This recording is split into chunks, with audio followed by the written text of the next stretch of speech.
शहर की भीड़ भाड़ से दूर एक गांव में एक सिंड्रेला नाम की लड़की हंसी खुशी से रह रही थी। सिंड्रेला की नीली नीली आंखें, सुंदर गुलाबी गाल और लंबे सुनहरे बाल उसकी सुंदरता पर चार चांद लगाते थे। सिंड्रेला एक खुश मिजाज और हंसमुख लड़की थी, परंतु एक रात कुछ ऐसा हुआ जो सिंड्रेला बहुत उदास हो गई, क्योंकि अचानक उसकी माँ की तबीयत बहुत खराब हो गई थी और उन्होंने उसे कुछ आखिरी बातें करने के लिए बुलाया था। सिंड्रेला, मेरी प्यारी बच्ची, अब मुझे जाना होगा। एक अच्छा जीवन जीना और दूसरों की मदद करना, हमेशा सच्चाई के रास्ते पर चलना। माँ, ऐसे मत बोलो, आप जल्दी ठीक हो जाओगे। सिंड्रेला इतना बोल ही रही थी कि तभी उसकी माँ का निधन हो जाता है। सिंड्रेला ये सदमा झेल नहीं पाती और बहुत उदास रहने लगती है। उसकी रोजाना की खुशी और खिलखिलाता हुआ चेहरा यूं अचानक उदास हो जाता है। यह देखकर उसके पिता एक शीतल नाम की औरत से दूसरा विवाह कर लेते हैं। शीतल एक बहुत ही जालिम और निर्दयी औरत थी। वह शादी के शुरुआत के दिनों में सिंड्रेला का बहुत ध्यान रखती थी और कहीं ना कहीं उसके पिता के सामने अपनी एक अच्छी इमेज बनाना चाहती थी। शीतल की एक अपनी बेटी भी थी जिसका नाम था हिना। हिना अपनी माँ की लाडली थी और शीतल उसकी हर एक इच्छा पूरी किया करती थी। इसी तरह समय बीत रहा था। एक बार सिंड्रेला के पिताजी को किसी जरूरी काम से कुछ महीनों के लिए शहर जाना पड़ा। सिंड्रेला अपने पिताजी के शहर जाने की वजह से बहुत दुखी थी, परंतु कहीं ना कहीं सिंड्रेला के पिताजी को यह विश्वास था कि उनकी दूसरी पत्नी शीतल सिंड्रेला का पूरा ध्यान रखेगी, परंतु वास्तविकता तो कुछ और थी। सिंड्रेला के पिता के जाते ही शीतल ने अपना असली रूप दिखाना शुरू कर दिया। शीतल ने सिंड्रेला को गायों के तबेले में रहने के लिए जगह दे दी। साथ ही साथ उसने सिंड्रेला के सभी सुंदर कपड़े उससे छीन लिए और पुराने कपड़ों में आने को कहा। सिंड्रेला जब अपने सुंदर कपड़े छोड़कर पुराने फटे कपड़ों में आती है तो शीतल उसे देखकर बहुत खुश होती है। आज से तुझे घर के सारे काम करने पड़ेंगे, इसीलिए तुझे सुंदर कपड़े पहनने की जरूरत नहीं है। मेरी बात ध्यान से सुन। रोज सवेरे जल्दी उठकर पूरे घर की सफाई, मेरी इकलौती बेटी के लिए नाश्ता तैयार करना होगा। अगर एक भी दिन इस काम में देरी हुई तो तेरा इस घर में रहना बंद, समझी? उस दिन के बाद सिंड्रेला ने घर के सभी काम करना शुरू कर दिए। वह रोज सुबह उठकर झाड़ू पोछा करती और जैसे तैसे हिना के लिए नाश्ता तैयार करती।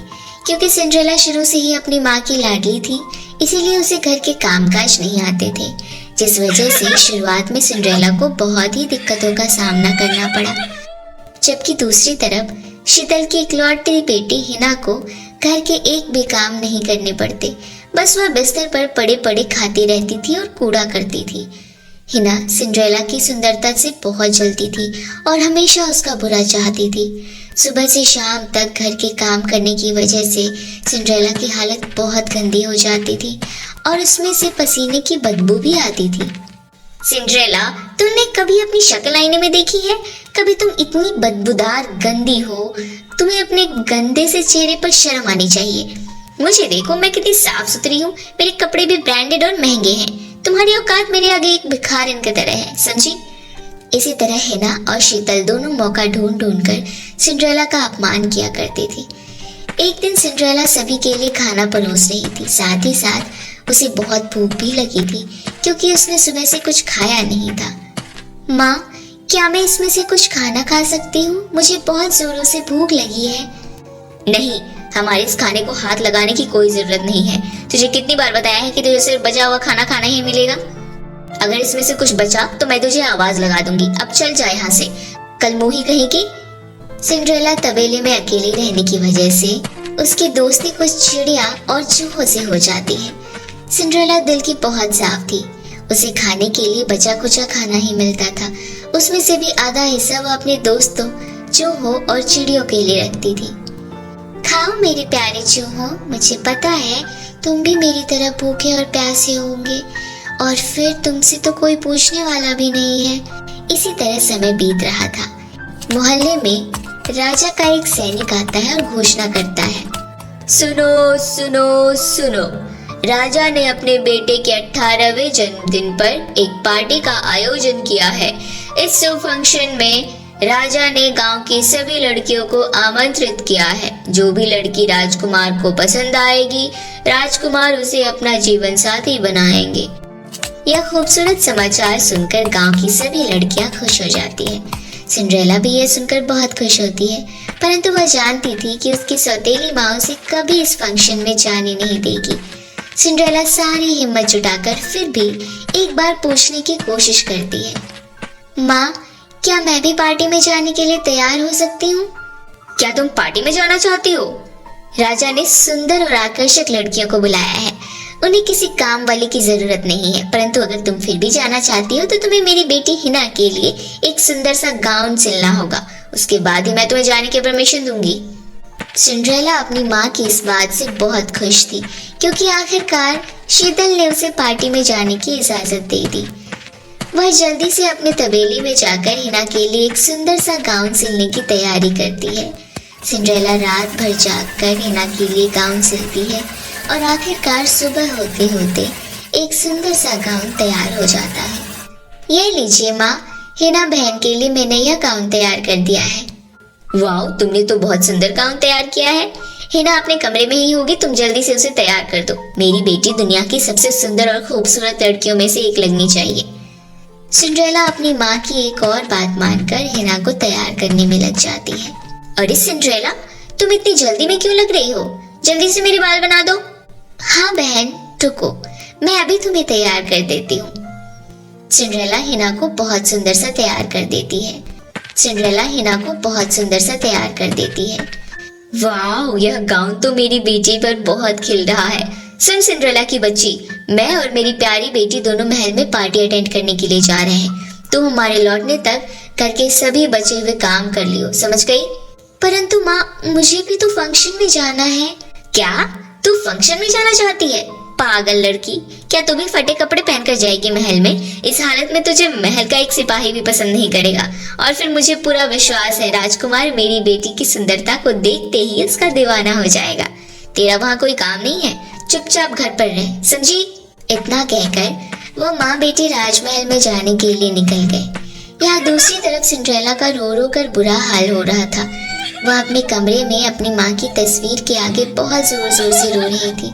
आखिर फंक्शन में मैं क्यों नहीं जा सकती? आज मेरी माँ जिंदा होती तो मेरे साथ ऐसा नहीं होता। वो जरूर मेरे लिए मार्केट से सबसे सुंदर और महंगा लहंगा लेकर आती। सिंड्रेला रो ही रही होती है कि तभी उसके कमरे में एक जोरदार रोशनी होती है। उस रोशनी की चमक सिंड्रेला की आंखों पर पड़ती है।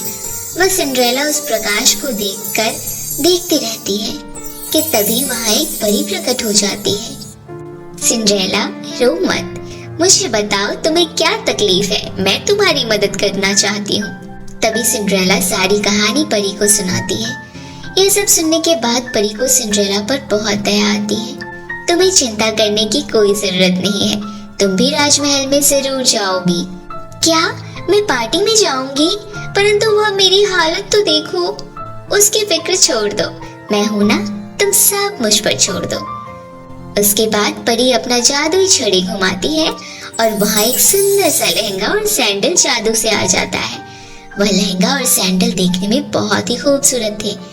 मेरी बात ध्यान से सुनो, यह एक लहंगा और सैंडल है जिसे पहनकर तुम दुनिया की सबसे खूबसूरत लड़की लगने लगोगी और राजकुमार भी तुम्हें देखते ही पसंद कर लेंगे। परंतु एक बात का ध्यान रखना, इस जादुई लहंगा और सैंडल का जादू केवल 12 बजे तक ही रहेगा।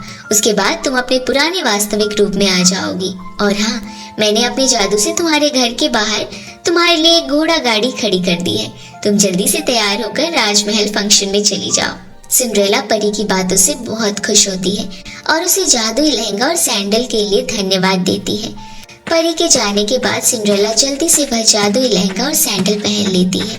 लहंगा पहनते ही सिंड्रेला की खूबसूरती और निखर जाती है और वह परी के कहने के मुताबिक दुनिया की सबसे खूबसूरत और आकर्षक लड़की लग रही थी।